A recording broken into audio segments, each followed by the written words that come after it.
शिवानी और आप देख रहे हैं बीजापुर एक्सप्रेस। चलते हैं खबरों की ओर। ನ್ಯಾಯಾಲಯದ ಒಂದು ಆದೇಶದ ಪ್ರಕಾರ 84 ಜನ ಹಿಂದೆ ಸಭೆಯಿಂದ ನಿವೇಶನ ಪಡೆದುಕೊಂಡು ವಾಸವಾಗಿ ಇದ್ದಂತ ಜನರ ಮನೆಗಳನ್ನ ತೆರವು ಮಾಡತಕ್ಕಂತ ಕೆಲಸ ಆಗಿದೆ. ಈ ಒಂದು ಸಂದರ್ಭದಲ್ಲಿ ಆ ಭಾಗದ ಶಾಸಕರಾದಂತ ಸನ್ಮಾನ್ಯ ಶ್ರೀ ಅಶೋಕ್ ಮನಗೂಳಿ ಅವರು ಇದಕ್ಕೆ ಪರಿಹಾರವಾಗಿ ಹುಡುಕುವ ನಿಟ್ಟಿನಲ್ಲಿ ಅವರು ತ್ವರಿತವಾಗಿ ಆ ಪುರಸಭೆಯ ಸದಸ್ಯರ ಹಾಗೂ ಅಧಿಕಾರಿಗಳ ಸಭೆಯನ್ನು ಕರೆದು ಇವರಿಗೆಲ್ಲ ಏನಾದರೂ ಮಾಡಿ ಪರಿಹಾರವನ್ನು ಒದಗಿಸಿಕೊಡಬೇಕು. ನಾವು ಪುರಸಭೆಯ ಅಲ್ಲಿರ್ತಕ್ಕಂಥ ಬೇರೆ ನಿವೇಶನಗಳನ್ನ ಇವರಿಗೆ ಅಲಾಟ್ ಮಾಡಬೇಕು ಮತ್ತು ಆಶ್ರಯ ಯೋಜನೆ ಇರ್ಬೋದು, ಅಂಬೇಡ್ಕರ್ ಯೋಜನೆ ಇರ್ಬೋದು, ಯಾವುದಾದ್ರೂ ಯೋಜನೆಯಲ್ಲಿ ಇವರಿಗೆ ಮನೆಯನ್ನ ನಿರ್ಮಿಸಿಕೊಡ್ತಕ್ಕಂಥದ್ದು ಮಾಡಬೇಕು ಅಂತ ಹೇಳಿ ಸಭೆಯನ್ನು ಮಾಡಿ ತೀರ್ಮಾನಿಸಿ ಅವರಿಗೆ ಪರಿಹಾರವನ್ನು ಕೊಡ್ತೇವೆ ಅಂತಕ್ಕಂಥದ್ದನ್ನು ಹೇಳಿದ್ದಾರೆ. ಅಷ್ಟೇ ಅಲ್ಲ, ಇವತ್ತು ಅವರು ತೆರವುಗೊಳಿಸಿ ಬೀದಿಗೆ ಬರಬಾರ್ದು ಅಂತೇಳಿ ನಾವು ಕೊಡ್ತಕ್ಕಂಥ ನಿವೇಶನ ಮನೆಗಳು ತಡವಾದರೆ ನೀವು ಅಲ್ಲಿವರೆಗೆ ಬಾಡಿಗೆ ಮನೆಯಲ್ಲಿ ಇರಬೇಕು ಅಥವಾ ಅಲ್ಲಿ ಇರ್ತಕ್ಕಂಥ ನಿಮ್ಮ ವಸ್ತುಗಳನ್ನು ಬೇರೆಡೆಗೆ ಸ್ಥಳಾಂತರಿಸಬೇಕು. ಇದಕ್ಕೆ ತಗತಕ್ಕಂಥ ವೆಚ್ಚಗಳನ್ನು ಕನಿಷ್ಠ ಪಕ್ಷ ಒಂದು 25,000 ರೂಪಾಯಿಗಳನ್ನಾದರೂ ನಾನು ನಮ್ಮ ತಂದೆಯವರಾದಂಥ MC ಮನಗೂಳಿ ಅವರು ಫೌಂಡೇಶನ್ ಪರವಾಗಿ ಪ್ರತಿಯೊಬ್ಬ ಫಲಾನುಭವಿಗಳಿಗೆ ಕೊಡ್ತೀನಿ ಅಂತೇಳಿ ಕೊಟ್ಟಿದ್ದಾರೆ. ನಾನು ಈಗ ಹೇಳೋದಿಷ್ಟೇ, ಇವರು ಏನು ಇವತ್ತು ಕೂತು ಹೋರಾಟವನ್ನು ಮಾಡ್ತಾ ಇದ್ದಾರೆ ಫಲಾನುಭವಿಗಳು, ದಯಮಾಡಿ ನೀವು ಶಾಸಕರು, ಸಚಿವರು, ಸರ್ಕಾರ ನಿಮ್ಮ ಪರವಾಗಿ ನಾವಿದ್ದೇವೆ, ನಿಮಗೆ ನ್ಯಾಯವನ್ನು ಒದಗಿಸಿಕೊಡ್ತಕ್ಕಂಥ ಕೆಲಸವನ್ನು ಮಾಡ್ತೇವೆ. ನೀವು ಹೋರಾಟವನ್ನು ಕೈ ಬಿಡ್ರಿ. ಮತ್ತು ನಿಮ್ಮ ಹೋರಾಟದಲ್ಲಿ ನಾನು ನಿನ್ನೆ ನೋಡಿದೆ, ಜಿಲ್ಲಾ ಭಾರತೀಯ ಜನತಾ ಪಕ್ಷದ ಅಧ್ಯಕ್ಷರಾಗಲಿ ಆ ಭಾಗದ ಹಿಂದಿನ ಶಾಸಕರಾದಂಥ ಬೂಸ್ನೂರವರಾಗಲಿ ಬಂದು ಇವತ್ತಿನ ಸರ್ಕಾರವನ್ನ ಶಾಸಕರನ್ನ ಟೀಕೆ ಮಾಡ್ತಕ್ಕಂಥ ಕೆಲಸ ಮಾಡಿದ್ದಾರೆ. ಇವತ್ತು ಸರ್ಕಾರ ಅಥವಾ ಶಾಸಕರದು ಯಾವುದೇ ಒಂದು ಕೈವಾಡ ಇದರಲ್ಲಿಲ್ಲ.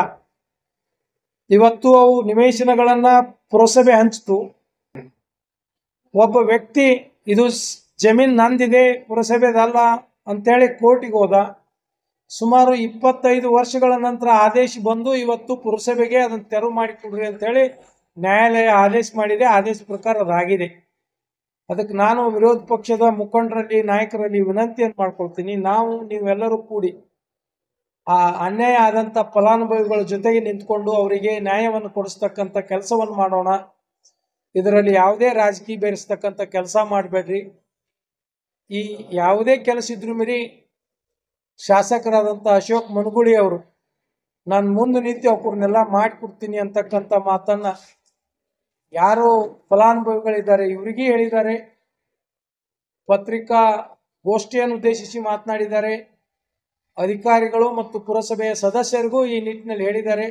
ಅದಕ್ಕೆ ದಯಮಾಡಿ ನೀವೆಲ್ಲರೂ ಆ ಹೋರಾಟವನ್ನು ಕೈಬಿಟ್ಟು ಶಾಸಕರಿಗೆ, ಸರ್ಕಾರಿಗೆ ಸಹಕಾರ ನೀಡ್ರಿ, ನಿಮಗೆ ಪರಿಹಾರ ಒದಗಿಸಿಕೊಡ್ತೇವೆ ಅಂತಕ್ಕಂಥ ಮಾತನ್ನ ತಮ್ಮ ಮಾಧ್ಯಮದ ಮುಖಾಂತರ ಅವ್ರಿಗೆ ಹೇಳೋದಕ್ಕೆ ಬಯಸ್ತೀನಿ. ನಮಸ್ಕಾರ ಸರ್. ಮುಂದಿನ ತೀರ್ಮಾನ ಈಗಾಗಲೇ ಅಲ್ಲಿರ್ತಕ್ಕಂಥ ಸ್ಥಳೀಯ ಸಂಸ್ಥೆ, ಈಗ ಪುರಸಭೆ ಈಗ ಅದು ನಗರಸಭೆ ಆಗಿ ಮೇಲ್ದರ್ಜೆಗೆ ಏರಿಸಿದ್ದಾರೆ.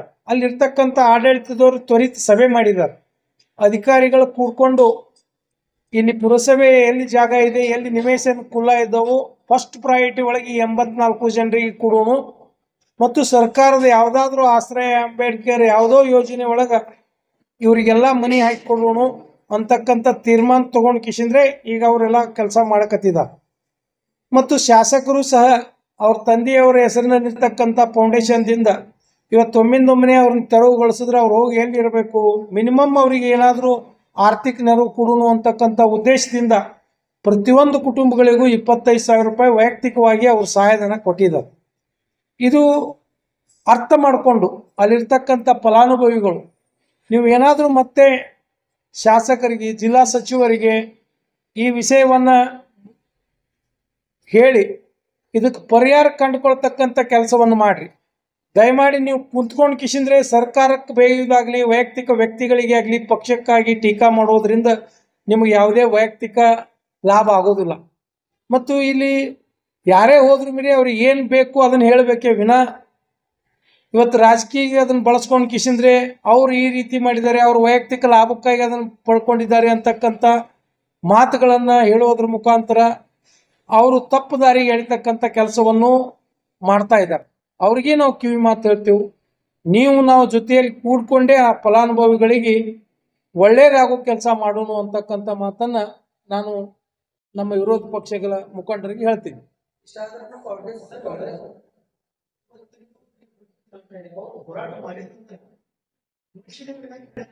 ಸರ್ ಇದು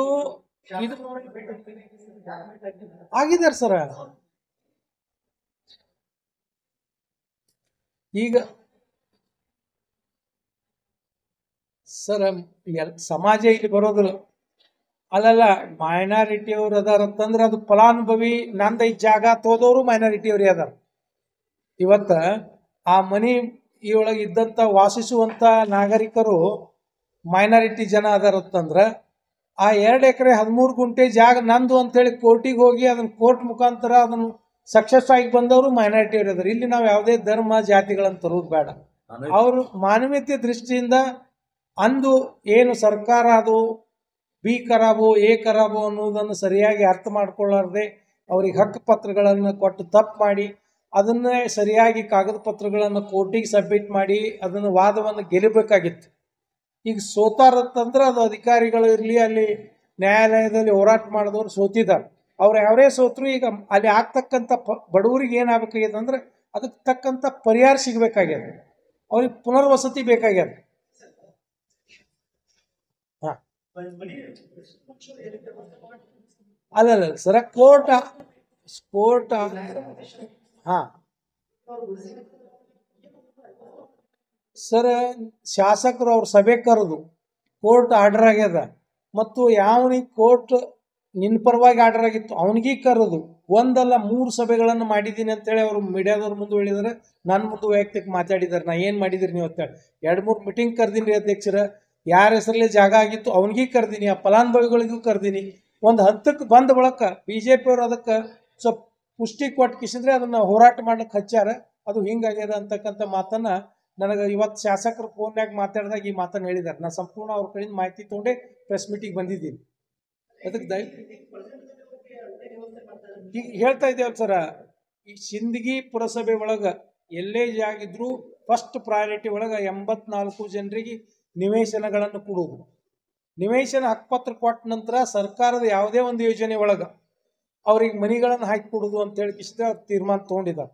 ಅದು ಸ್ವಲ್ಪ ಅದಕ್ಕಾಗಿ ಈಗ ಅವರು ತ್ವರಿತವಾಗಿ ನೀವೆಲ್ಲಾದ್ರೂ ಬಾಡಿಗೆ ಮನೆಯಾಗಿರ್ರಿ, ನಿಮ್ಗೆ ಏನಾದರೂ ಹಣದ ಕೊರತೆ ಇತ್ತಪ್ಪ ಅಂದ್ರೆ ನಮ್ದೊಂದು ಫೌಂಡೇಶನ್ದಿಂದ ವೈಯಕ್ತಿಕ ನಿಮ್ಗೆ ಟ್ರಾನ್ಸ್ಪೋರ್ಟೇಷನ್ಗಾಗಲಿ ಬಾಡಿಗೆ ಕೊಡೋದಕ್ಕಾಗಲಿ ತ್ವರಿತವಾಗಿ 25,000 ರೂಪಾಯಿಗಳನ್ನು ಕೊಟ್ಟು ನೀವು ಮೊದಲ ಆಶ್ರಯ ಪಡೀರಿ ಅಂತಕ್ಕಂಥ ಮಾನವೀಯ ಗುಣವನ್ನು ಅಲ್ಲಿಯ ಶಾಸಕರು ವ್ಯಕ್ತಪಡಿಸಿದ್ದಾರೆ.